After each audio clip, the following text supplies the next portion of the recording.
Hello viewers, আসসালামু আলাইকুম। আবারও নতুন একটা ভিডিও নিয়ে চলে আসলাম আপনাদের মাঝে।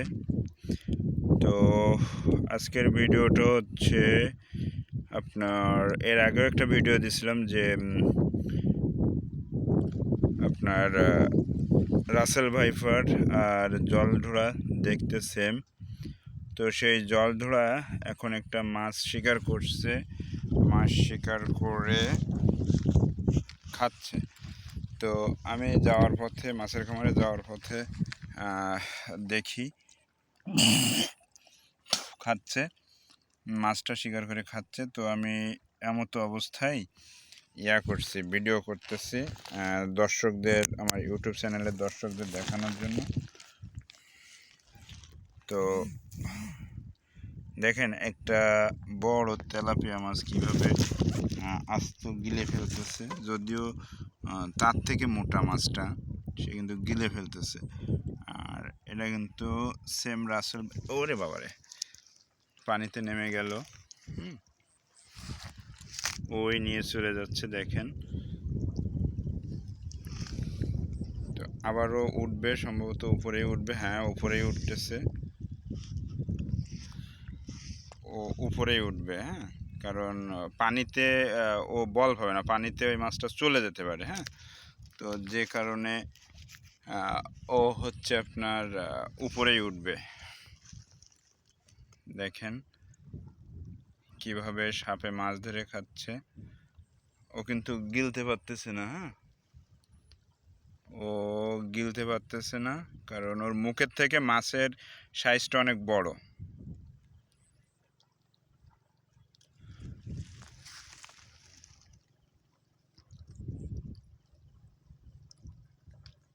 এরা হলো নির্বিষ সাপ। হ্যাঁ, এর কোনো বিষ নাই, এর বিষ নাই। দেখেন,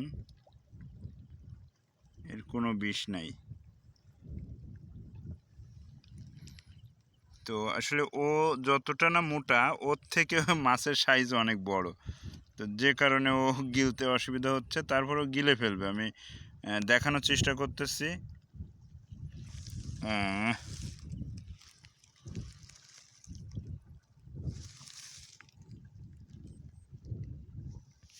আহা, লাফালাফি করো না মনা।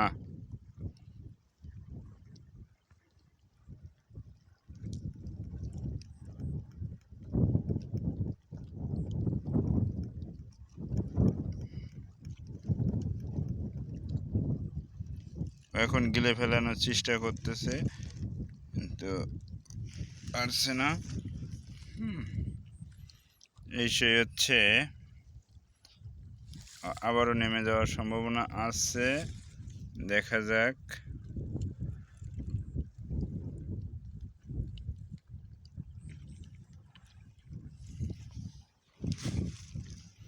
এদের জীবিকার নির্বাহ করে এই মাছের উপরে। হ্যাঁ, এই মাছগুলো খেয়ে খেয়ে এরা জীবন ধারণ করে।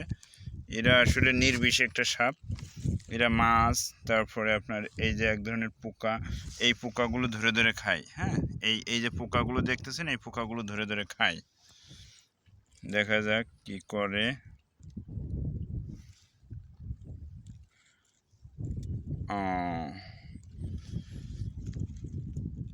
ও কিন্তু অনায়াসে গিলতে পারতেছে না, কারণ অনেক কষ্ট হচ্ছে ওর মাছটা গিলতে।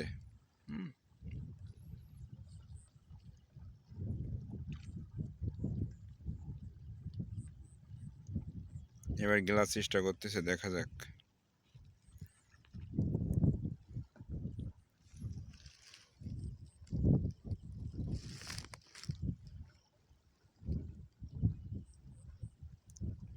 গিলে ফেলবে।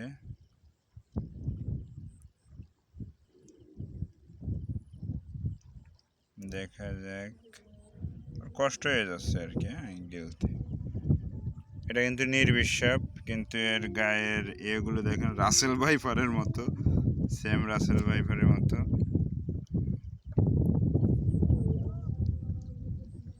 দেখা যাক, গেলার চেষ্টা করতেছে।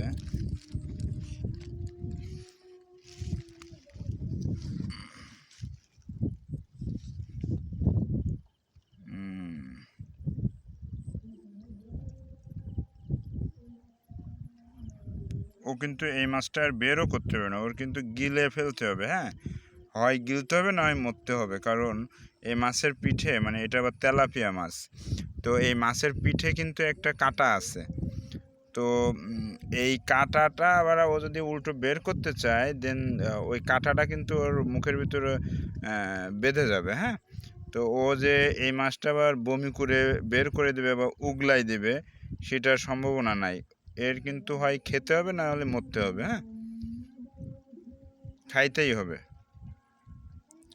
তা ও আপ্রাণ চেষ্টা করতেছে খাওয়ার জন্য, মাছটা একটু বড় ওর তুলনায় সাইজে, তারপরেও গিলে ফেলছে, দেখা যাক।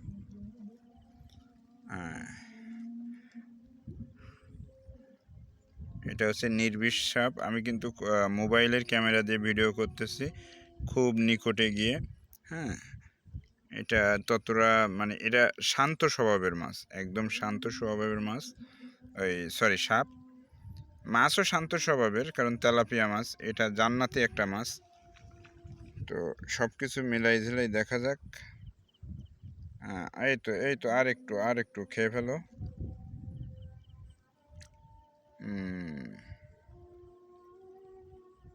দেখা যাক,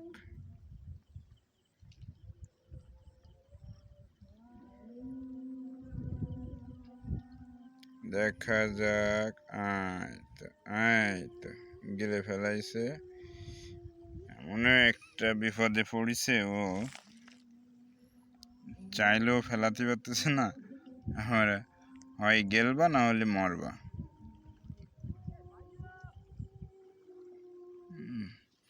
এদিকে ঠান্ডা হয়ে আছে, দেখা যাক।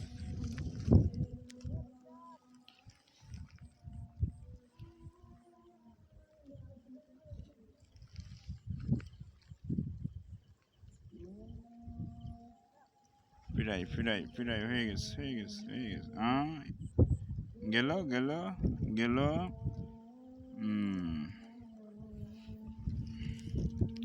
এটা একটা নেশাচর সাপ।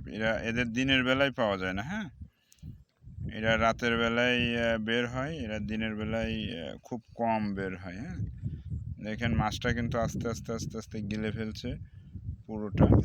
দেখে আমি একটু ওই সাইডে গিয়ে ভিডিও করার চেষ্টা করি।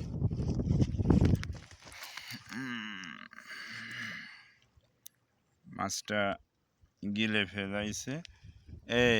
এই তো প্রায় গিলে ফেলাইছে। বাবা, খাও খাও খাও বর্ষ।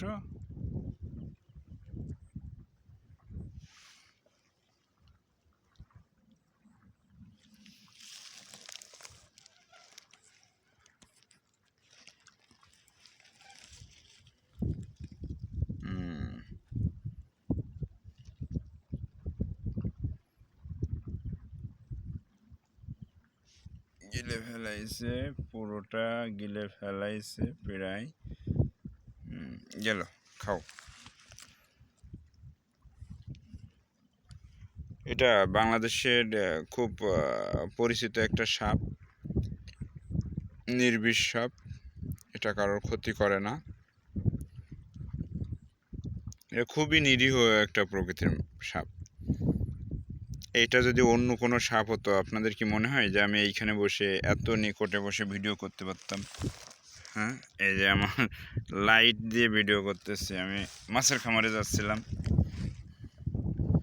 তো লাইট দিয়ে। হ্যাঁ, এটা হচ্ছে যে এই বাংলার অতি অতি পরিচিত রাসেল ভাইপারের কি বলে ফুফাতো ভাই আর কি। হ্যাঁ, রাসেল ভাইপার সাপের ফুফাতো ভাই বা দূর সম্পর্কের চাচাতো ভাই এরকম। কারণ দেখেন এর গায়ে কিন্তু রাসেল ভাইপারের মতন কালার।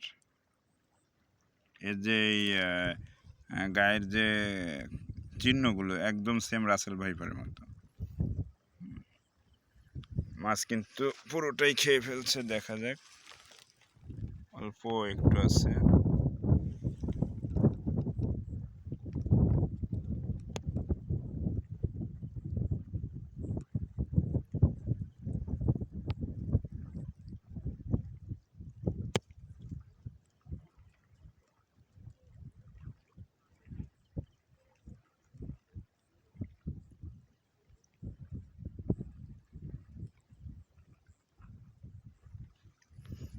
দেখেন, আমি যখন এই রাস্তা দিয়ে যাচ্ছিলাম, এখান থেকে 10 মিনিট আগে, অলরেডি 10 মিনিট হয়ে গেছে, হ্যাঁ।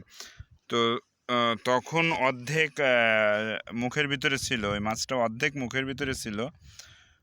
এই যে পুরো মাছটাই গিলে ফেলছে। তো তখন মাছটা মুখের ভিতরে অর্ধেক ছিল, আর এই 10 মিনিট ধরে বাকি অর্ধেক গিলছে, তারপরে এখনও লেজ বাইরে আছে মাছের। তাহলে বোঝেন যে কত সময় নিয়ে মাছটা গিলে গিলে খাচ্ছে। হ্যাঁ, এরা তো আর চাবিয়ে চাবিয়ে খায় না, মাছ গিলে খাচ্ছে। তো এখন মুখের ভিতরে প্রবেশ করা শেষ, এখন এখনও গলার কাছে আছে। এখন পুরো শরীরটা দুমড়ে মুচড়ে মুচড়ে পেটের ভিতরে নিয়ে যাবে মাছটা। হ্যাঁ, এখন মূলত কাজ শুরু হবে এবার, কারণ এই মাছটা মুখের ভিতরে ঢুকাইছে, এখন পুরো দেহটা মোচড় দেবে, শুরু হয়ে গেছে মোচড় দেওয়া। এবার মোচড় দিয়ে দিয়ে ওই মাছটা একদম পেটের এইখানে নিয়ে আসবে। দেখেন, হ্যাঁ, মোচড় শুরু হয়ে গেছে। দেখা যাক, যদিও থাকে এখানে অবস্থান করে তাহলে দেখানোর সুযোগ হবে, আর যদি পানিতে নেমে যায় তাহলে তো আর সম্ভব হবে না। দেখেন কত বড় মুখ ছিল, মুখ কিন্তু এখন ছোট হয়ে গেছে। হ্যাঁ, এই যে সাপের মুখ কিন্তু ছোট হয়ে গেছে। এই যে বাবা, খাও। পুরো মাছটা পেটের ভিতরে ঢুকে গেছে। এইবার হচ্ছে মোচড় দেবে, মোচড় দিয়ে এই যে মোচড় শুরু হয়ে গেছে।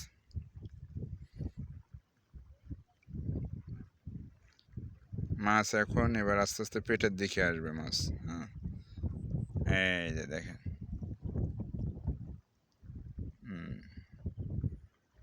দেখা যাক। পুরোটাই গিলে ফেলছে। দেখেন, ও কিন্তু অলরেডি কাজ শুরু করে দিছে। ওর মুখের থেকে একেবারে এবার এখন এই মাছটা একদম ঠিক এরকম জায়গায় চলে আসবে, এইখানে। এই আমি কিছু করতেছি না, আবার তাকাই। দেখা যাক।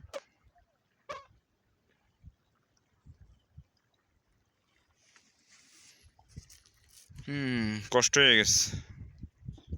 রাসেল ভাইফারের ফুফাতো ভাইয়ের কষ্ট হয়ে গেছে, দূর সম্পর্কের ফুফাতো ভাই রাসেল ভাইফারের। হ্যাঁ, তো ওর কষ্ট হয়ে গেছে, খাওয়া দাওয়া করে কষ্ট হয়ে গেছে বেচারার। দেখা যাক।